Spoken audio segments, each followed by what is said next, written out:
तो फ्रेंड्स हम लोग आ जाते हैं यहाँ पर जो कल पिछले लेक्चर में हम लोगों ने यहाँ तक किया था। इसको दो इक्वेशंस बनाई थी टू लूप नेटवर्क की। दो इक्वेशंस हम लोगों ने बनाई हुई थी और इसको हमें सॉल्व करना था बाई मैट्रिक्स मेथड और डिटर्मिनेंट मेथड। ठीक है, तो यहाँ पर हम लोग एक चीज करते हैं, थोड़ा सा चेंजिंग करेंगे। इसको इक्वेशंस को हम लोग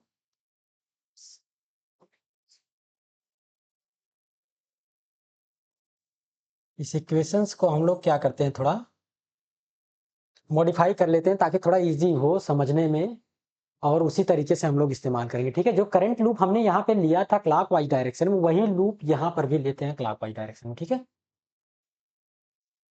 उसी टाइप का लूप हम लोग यहाँ पर भी लेते हैं क्लॉकवाइज डायरेक्शन में, ये लूप ये भी लेते हैं। तो सेकंड इक्वेशन और जो फर्स्ट इक्वेशन में थोड़ी सी चेंजिंग आएगी, ज्यादा कुछ नहीं।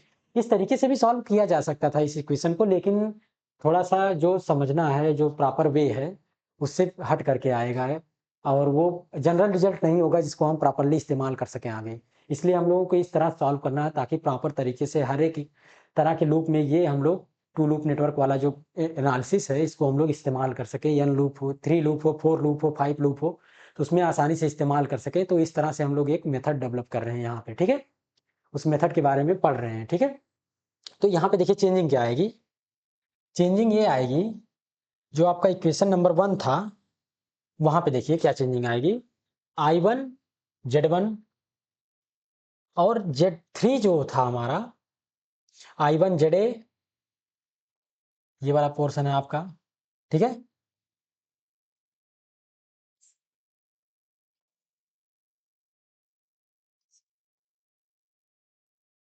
ठीक है,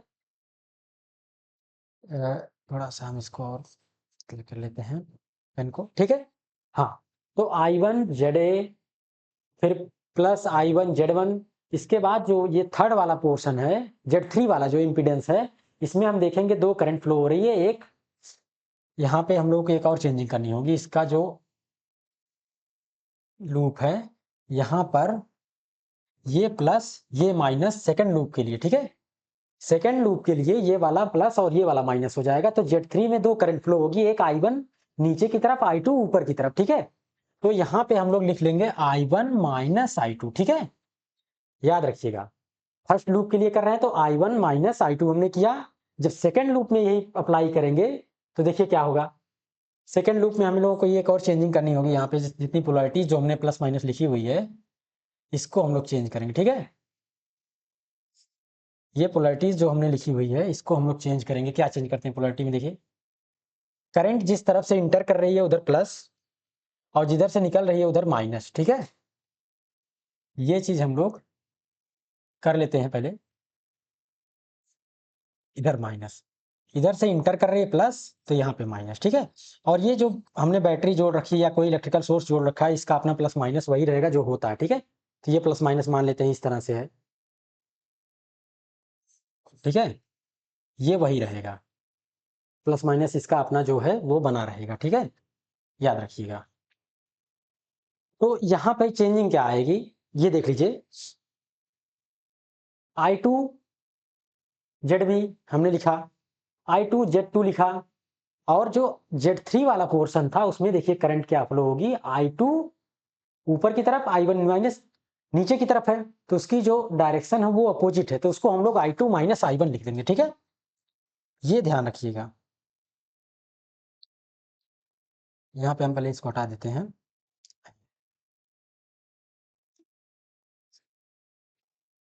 I2 माइनस I1। ठीक है, ये लिखेंगे, यही याद रखना है, आपको समझना है।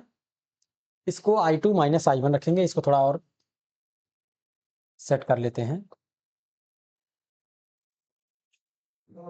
यहाँ पर माइनस, यहाँ पे प्लस, यहाँ पे EA, ये नेटवर्क लगा हुआ। ठीक है, तो इक्वेशन नंबर 2 आपकी ये वाली हो गई, और इक्वेशन 1 भी ऐसी हो गई। इस तरह से किरचॉफ वोल्टेज रूल लगा करके ये दोनों इक्वेशन हम लोग लिख लेंगे। अब अगले पेज में हम लोग इसको थोड़ा सा और डिस्कस करते हैं। तो हमारी इक्वेशन क्या क्या थी, इसको एक बार फिर से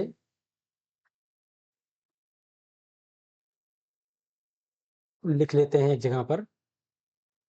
इसके बाद फिर और एनालिसिस हम लोग आगे बढ़ाते हैं। इक्वेशन हमारी जो थी, ठीक है, तो वो क्या क्या है फिर से लिख लेते हैं, ठीक है।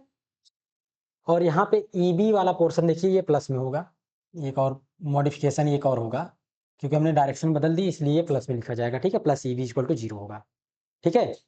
तो ये हमारी इक्वेशंस हो गई दोनों। अब इसको अगले पेज में हम फिर से एक बार लिख लेते हैं और इसको आगे मॉडिफाई करते हैं, क्या कर सकते हैं, ठीक है। देखिए क्या था, पिछले पेज को आप ध्यान रखिए, I1 ZA plus I1 Z1 plus I1 minus I2 Z3 और माइनस EA इक्वल टू 0, ये इक्वेशन थी।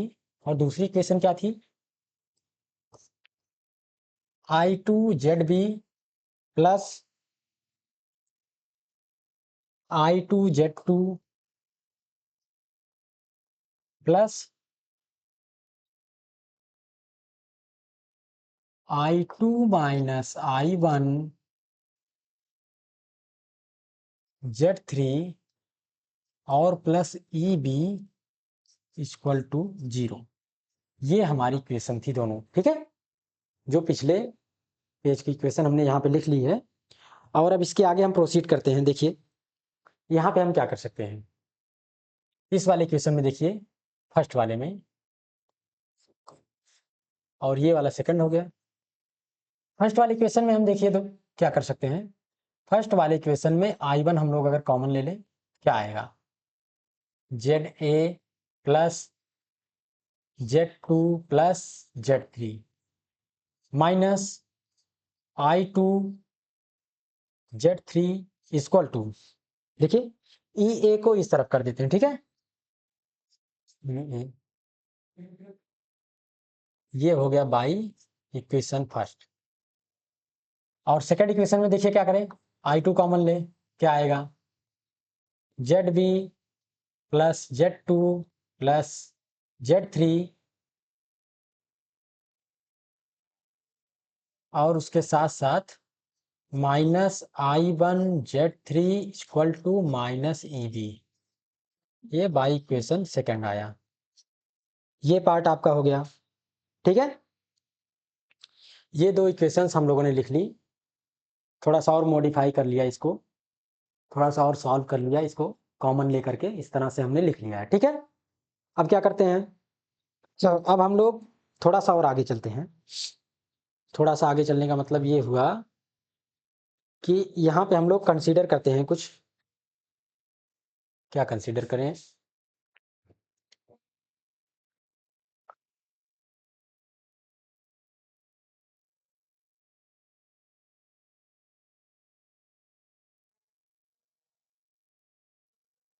चलिए ठीक है, क्या कंसीडर करते हैं देखते हैं। Let us consider Z11 equal to ZA plus Z2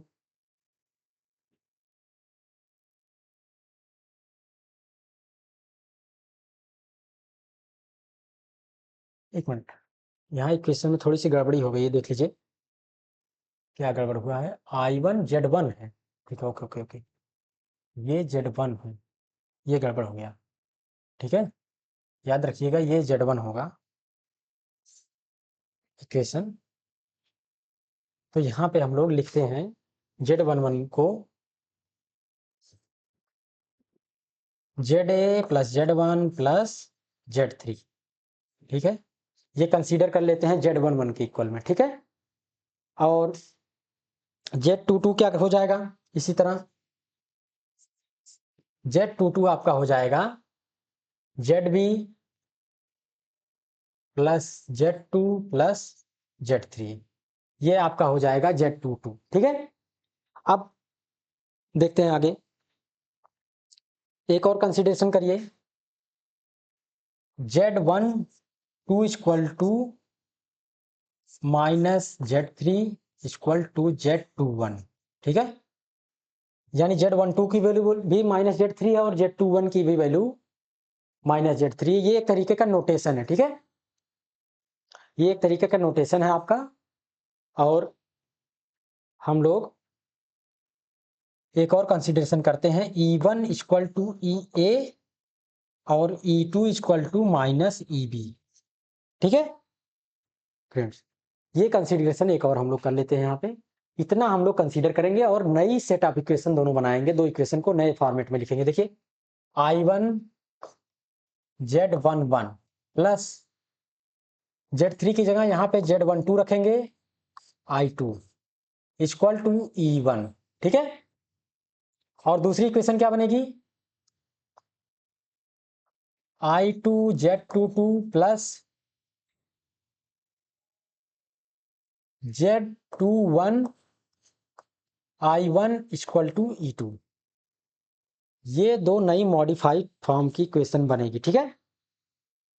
यहाँ पे देखिए ये दो तरह की मॉडिफाइड इक्वेशन बनेगी और इसको चाहें तो रीअरेंज करके लिख लें, थोड़ा सा I1 के साथ I1 वाला पोर्शन लिख दें और I2 के साथ I2 वाला पोर्शन लिख दें, ठीक है। चलो रीअरेंज कर लेते हैं इसको थोड़ा सा। रीअरेंज करने का मतलब ये हुआ कि I1 जो है यहाँ पे और इसके साथ कौन सा पोर्शन है Z21 plus Z22 I2 equal to E2, कुछ इस तरह लिख देते हैं, ठीक है। ये दो सेट ऑफ इक्वेशन हो गई। इनको सॉल्व करने के लिए हम लोग, इनको अगर सॉल्व करना हुआ तो नॉर्मली इक्वेशन सॉल्व करना हम जानते हैं, ठीक है। यहाँ पे I1 I2 वेरिएबल है और ये सब कांस्टेंट टर्म है एक तरीके से, ठीक है। इनकी वैल्यू हमें नोन है और I1 I2 की वैल्यू अननोन है यहाँ पे। तो हमें इसको सॉल्व करने के लिए मैट्रिक्स मेथड एक है, यानी determinant method, Cramer by Cramer rule. Cramer rule उन्होंने बताया है कि दो इक्वेशन सॉल्व करने के लिए, ये इंटरमीडिएट में है क्रैमर रूल, आप वहाँ से पढ़ सकते हैं जिनको नहीं समझ में आ रहा है क्रैमर रूल क्या होता है सॉल्व करने के लिए। तो वहाँ पे ये होता है, हम लोग वहाँ पे मैट्रिक्स बनाते हैं अलग अलग। जैसे कैसे मैट्रिक्स बनाएंगे, देखिए एक मैट्रिक्स हम लोग ए लिखते हैं, किस तरह की मैट्रिक्स होगी, जो इसको लेकर के बनाई जाएगी Z11 को, ठीक है। Late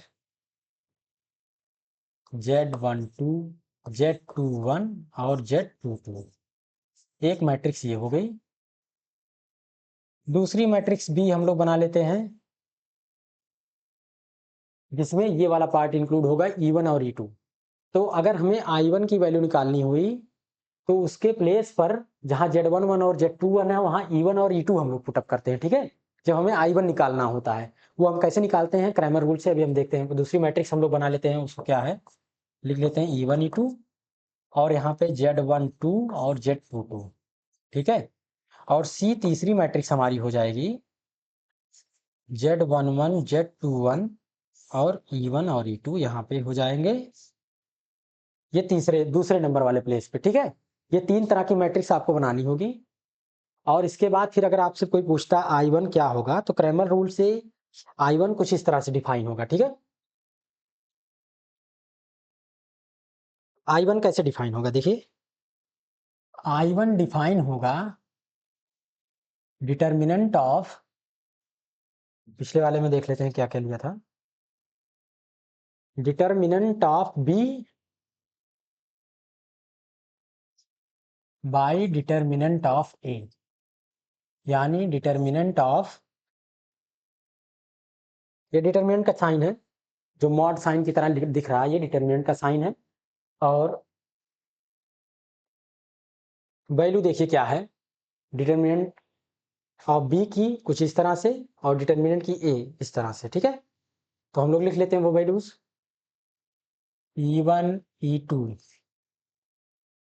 Z12 Z22 divided by Z11 Z12 Z21 Z22, ये हो गई। और अगर डिटर्मिनेंट को थोड़ा सॉल्व करके लिखना हुआ तो इसका क्रॉस मल्टीप्लिकेशन करते हैं, यानी E1 Z22 minus E2 Z12 divided by Z11 Z22 minus Z12 into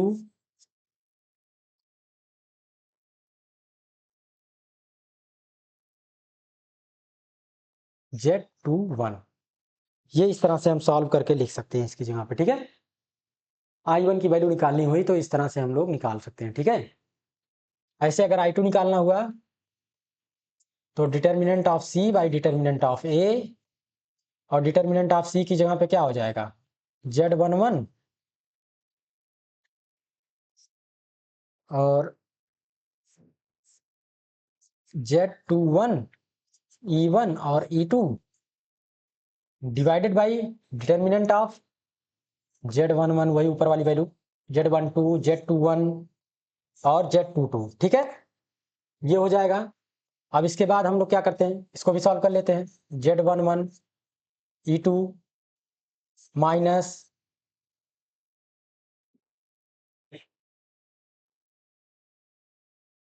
Z21 E1 divided by Z11 Z22 minus Z12 into Z21। ये दो वैल्यू हम लोग डिवीजन में लिख सकते हैं इसके। ठीक है, तो इस तरह से हमारी I1 और I2 की वैल्यू कैलकुलेट हो जाएगी by two loop network method से। ये हम लोग कैलकुलेशन कर सकते हैं। ठीक है, यहाँ पे समझना इंपॉर्टेंट है। क्या इंपॉर्टेंट था समझना, आ जाते हैं हम लोग जहाँ पे कंसीडर किए थे, ये लेटेस्ट कंसीडर जहाँ पे किए थे, ये इंपॉर्टेंट होता है। कंसीडरेशन देखिए कुछ इस तरह से हुआ है कि फर्स्ट लूप वाला जो पूरा इंपीडेंस है उसका सम अप Z111। ठीक है, पहले लूप में जितने इंपीडेंस लगे हैं उनका सम Z11 है, दूसरे लूप में जितने इंपीडेंस लगे हैं उसका सम Z22 है। ठीक है, और Z12 और Z21 कॉमन है, कॉमन इंपीडेंस को हमने Z21 और Z12 से डिफाइन किया है और उसकी वैल्यू निगेटिव में आई है। ठीक है, वो निगेटिव में आई है क्योंकि करंट की डायरेक्शन उसमें अपोजिट आ रही है। ठीक है, तो वो कुछ इस तरह से है, कॉमन लूप इंपीडेंस है ये, या रेजिस्टेंस कहें सिंपल, या इंपीडेंस ही कहिए क्योंकि इंपीडेंस में तीनों शामिल होता है। ठीक है, तो माइनस Z3 में आई है, और ये जो नोटेशन बन के आई है यानी कि E1 plus equal to E A and E2 equal to minus E B, क्या बता रही देखिए, E A बता रही है कि जो हमारी सर्किट है यहाँ पे करंट इसके फेवर में है, जो सोर्स लगा है इलेक्ट्रिकल एनर्जी सोर्स, इसके फेवर में करंट हो रही है, क्योंकि हम जानते हैं कि कोई भी वोल्टेज सोर्स या करंट सोर्स है, जब करंट उससे फ्लो होती है तो पॉजिटिव टर्मिनल से निकल करके नेगेटिव टर्मिनल तक जाती है, और ईबी भी में भी यही होना चाहिए, पर इसके अपोजिट डायरेक्शन में करंट का डायरेक्शन है, इसीलिए ईबी की वैल्यू वहां पे निगेटिव आई है। ठीक है, ये आपको ध्यान रखना है, जहां ईबी निगेटिव है इसका मतलब जो करंट की डायरेक्शन थी उसके अपोजिट होनी थी। ठीक है, करंट उसमें अपोजिट डायरेक्शन में फ्लो हो रही थी, इसलिए वैल्यू वहां पे निगेटिव आई हुई है। ठीक है, ये बात ध्यान रखिएगा। जो आपका E2 माइनस ईबी आया, ये बता रहा है कि करंट इसको सपोर्ट नहीं कर रही है, इसके फेवर में नहीं है, वो इससे अपोजिट डायरेक्शन में थी। पर हमें सुविधा के लिए हम लोग इसी तरह का हमेशा लूप बनाएंगे, जिस डायरेक्शन में, जैसे मान लो कुछ 4 लूप या 5 लूप आपको मिल गए सॉल्व करने के लिए, तो सब में एक ही डायरेक्शन में हम लोग करंट का वो बनाएंगे, चाहे क्लॉकवाइज बनाए चाहे एंटी क्लॉकवाइज बनाए। तो उससे ये हम जो इक्वेशंस लिख रहे हैं, ये वाली इक्वेशन जो हमने बना करके लिखी है, डायरेक्टली हम लिख सकते हैं यहाँ पे। ठीक है, डायरेक्टली ये इक्वेशन लिख करके हम सॉल्व कर सकते हैं। तो अब आ जाइए एक जनरल फॉर्म पढ़ लेते हैं हम लोग।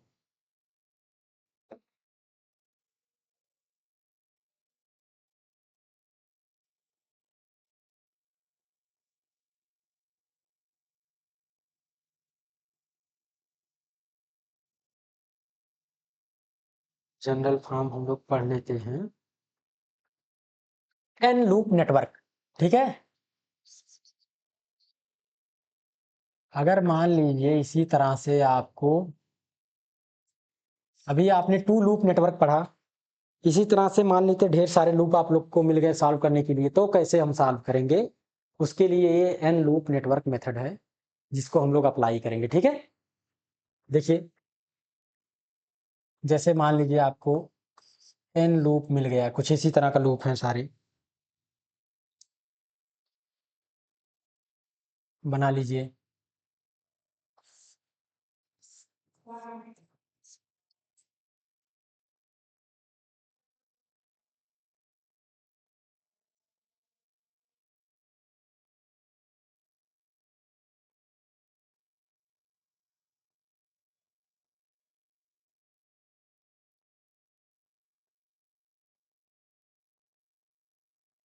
ठीक है। यहाँ पे हम डॉट डॉट डॉट डॉट कर रहे हैं, मतलब इसी तरह से ढेर सारा बना हुआ, ठीक है। ये याद रखिएगा, नीचे बेस लाइन सबकी कनेक्टेड है एक साथ।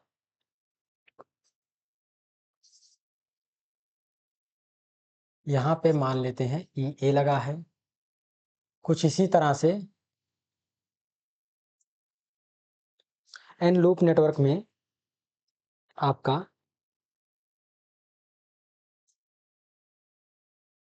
पहले लूप में ई ए हो गया, यहाँ पे भी एक इम्पीडेंस होगा इसका अपना। इसी तरह से यहाँ पर भी ई बी होगा, यहाँ पे ई सी होगा, इसी तरह से ई एन हो गए। इसी तरह से ढेर सारे लूप आपके कनेक्टेड होंगे अलग अलग, E one E two E T. इसका नाम सिंपल आप इस तरह से दे दीजिए, आसान पड़ेगा, ठीक है। ई वन ये सब रहने दीजिए, छोड़िए। ये जैसे ई वन हो गया, ई टू हो गया, ई थ्री हो गया, कुछ इस तरह से अगर हम लोग नाम दे देते हैं तो ये आसान होगा, ठीक है। ये ज़्यादा इजी पड़ेगा जब इस तरह से हम लोग नेमनक्लेचर कर देंगे। तो कुछ इसी तरह से मान लेते हैं, ये वाला वैल्यू यहाँ पे ले लें, ठीक है।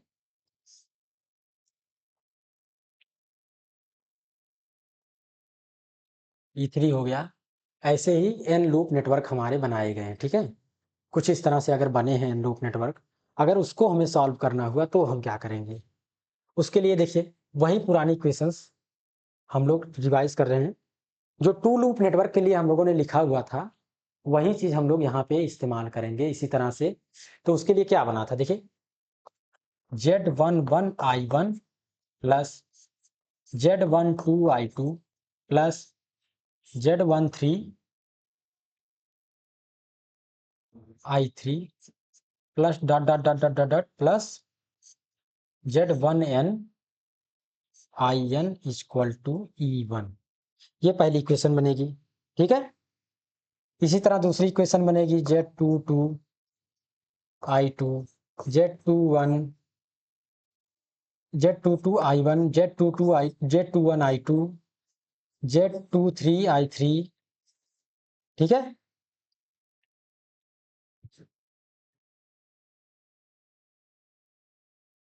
यहाँ पे थोड़ी सी मिस्टेक हो गई है, हम सुधार लेते हैं। याद रखिएगा, ये Z21 होगा और ये Z22 होगा, ठीक है। Plus dot dot dot dot plus Z2N IN equal to E2। ये एक इक्वेशन हो गई। इसी तरह से तीसरे लूप के लिए हम लोग लिखेंगे तीसरी equation Z31 I1 plus Z32 I2 plus Z33 I3 plus dot dot dot dot plus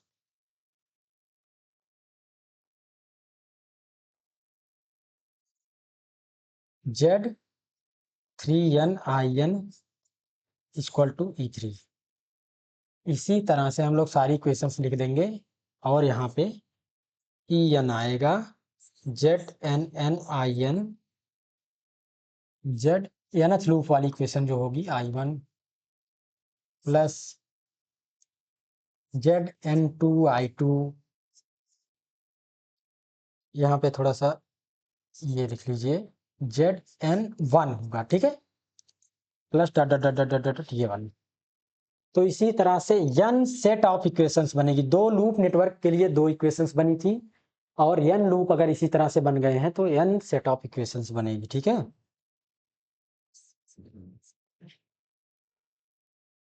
इस तरह से n सेट ऑफ इक्वेशंस बनेगी और इसको सॉल्व करना होगा तो एकदम प्रीवियस मेथड से जैसे हमने बताया था वैसे ही करेंगे।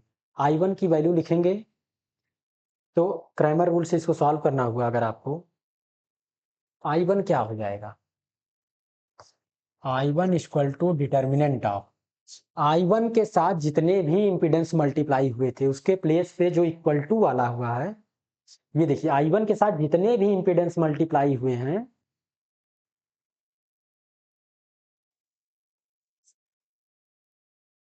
I1 के साथ जितने भी इंपीडेंस मल्टीप्लाई हैं उसके प्लेस पर ये लिखेंगे E1 E2 E3 EN, ठीक है। ये लिखेंगे और बाकी जो वैल्यूज हैं वो उस तरह से सबकी लिख देंगे, ठीक है। ये याद रखिएगा क्या करना है आपको, यही मेथड है।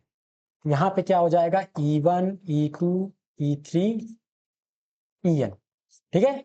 और यहाँ पे क्या आएगा Z12 Z22 Z32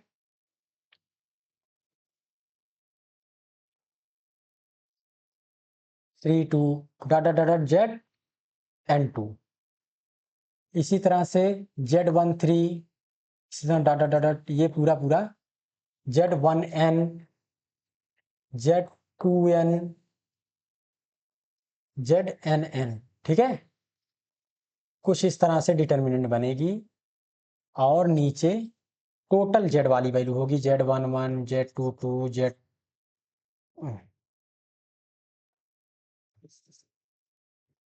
Z21 Z31 Z41 dot dot dot dot ZN1 Z12 Z22 Z32 Z42 dot dot dot ZN2। यहाँ पे देखिए Z1N Z2N ZNN। ये जनरल केस होगा जब n लूप होंगे तो उसके लिए I1 की वैल्यू कुछ इस तरह से आएगी, ठीक है। I1 की जो वैल्यू होगी वो कुछ इस तरह से लिखी जाएगी, ठीक है। ये डिटर्मिनेंट हम सॉल्व करेंगे और सॉल्व करके लिख सकते हैं आसानी से। I1 की वैल्यू अगर हमें पूछा है निकालने के लिए तो हम इस डिटर्मिनेंट को सॉल्व करके निकाल सकते हैं, ठीक है। एन लूप नेटवर्क के लिए जनरल केस है। इसी तरह I2 लिखेंगे। I2 जब लिखेंगे तो इस प्लेस पे E1 E2 लिख देंगे और इसके प्लेस पे ये वाली वैल्यू जो है वो यहाँ पे रहेगी, यहाँ के जगह पे ये लिख देंगे E1 E2 E3 En इस ऊपर वाले में, वो I2 हो जाएगा। इसी तरह I3 निकाल सकते हैं, I4 निकाल सकते हैं। तो हर एक लूप की जो करंट की वैल्यू है वो हम आसानी से निकाल सकते हैं, ठीक है। एक मैट्रिक्स मेथड या डिटर्मिनेंट मेथड से कितना भी कठिन से कठिन क्वेश्चन आए, ये वाला मेथड अगर हम लोग आसानी से सीख ले रहे हैं तो आसानी से क्वेश्चन लगा सकते हैं, न्यूमेरिकल सॉल्व कर सकते हैं, ठीक है। हम लोग आगे न्यूमेरिकल भी सॉल्व करेंगे इसके प्लेस पर। यहाँ पे पहले हम लोग थ्योरी पढ़ लेते हैं। अगर न्यूमेरिकल आपके एग्जाम में आया होगा, हम लोग प्रीवियस ईयर पेपर देखेंगे, कुछ इस टाइप का न्यूमेरिकल अगर आया है तो उसको सॉल्व करेंगे। नहीं तो आप अदर एग्जाम में आसानी से ये अगर मेथड सीखे हुए हैं तो ये मेथड लगा करके न्यूमेरिकल सॉल्व कर सकते हैं। अगर हर एक लूप की करंट पता चल जाएगी तो हर एक लूप की करंट पता होने के बाद आपको ये भी पता चल जाएगा कि उस लूप में वोल्टेज ड्रॉप कितना है, आसानी से निकाल सकते हैं। या किसी भी इम्पीडेंस के अबाउट में कितना वोल्टेज होगा, ये सब कुछ निकाल सकते हैं इस तरह से करंट की वैल्यू निकालने के बाद आप, ठीक है। या कितना सोर्स इस्तेमाल हुआ E1 E2 E3 इन सब की वैल्यू भी निकाल सकते हैं अगर अननोन है तो, ठीक है। तो यहाँ पे हम लोग इस मेथड से आसानी से सॉल्व कर सकते हैं, ठीक है।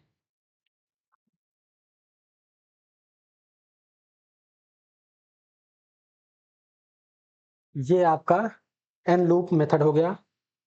इसके बाद आपके आते हैं टी नेटवर्क, पाई नेटवर्क। इसके बारे में हम लोग अपने अगले वीडियो में बात करेंगे।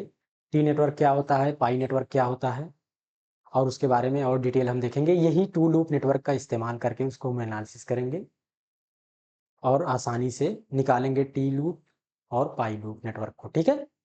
ठीक है, धन्यवाद। आज का वीडियो यहीं पे हम लोग एंड करते हैं, आज का लेक्चर। और इसके आगे भी हम लोग देखते रहेंगे और आप लोग कमेंट में ज़रूर बताइएगा कि आपको कितना समझ में आया है और कहाँ पे और चीज़ें और अच्छे से एक्सप्लेन करनी है। वो चीज़ें हम लोग फिर से एक डिटेल वीडियो भी बना सकते हैं, और भी चीज़ें अगर जो ना समझ में आई हो आपको, उसको समझाने के लिए हम लोग और एक वीडियो बना सकते हैं इसको, जहाँ पे आपको कमी लगी हुई, ठीक है। जहाँ पे ना समझ में आया हो, क्रैमर रूल को आपको इंटरमीडिएट से देखना होगा। इंटरमीडिएट वाली बुक से क्रैमर रूल आप देख सकते हैं, कैसे इक्वेशंस को सॉल्व करते हैं, वहाँ से आप देख सकते हैं। और डिटरमिनेंट भी वहाँ से निकालना देख सकते हैं। अगर आपको थोड़ी डाउट हो रहा है, इंटरमीडिएट का ना याद आ रहा हो, तो वहाँ से आप लोग देख सकते हैं, ठीक है। ये बहुत ही इंपॉर्टेंट टॉपिक है, इसको ध्यान से पढ़िए। और इसको अगर समझे हैं तो टी लूप और पाई लूप आसानी से सॉल्व हो जाएंगे। नहीं तो बच्चों को बहुत दिक्कत होती है सॉल्व करने में, उनको ये रटना पड़ता है ज़्यादातर चीज़ें। तो रटना नहीं है, आपको समझना, बस समझते चलिए एक सिंपल वे में आसानी से। और पूरा का पूरा आपका समझ में जब आ जाएगा ज़्यादातर हिस्सा, तो आसान होगा, हमेशा दिमाग में बना रहेगा, चाहे जब आप इसको सॉल्व कर सकते हैं या अपना कैलकुलेशन कर सकते हैं, ठीक है। ठीक है, धन्यवाद।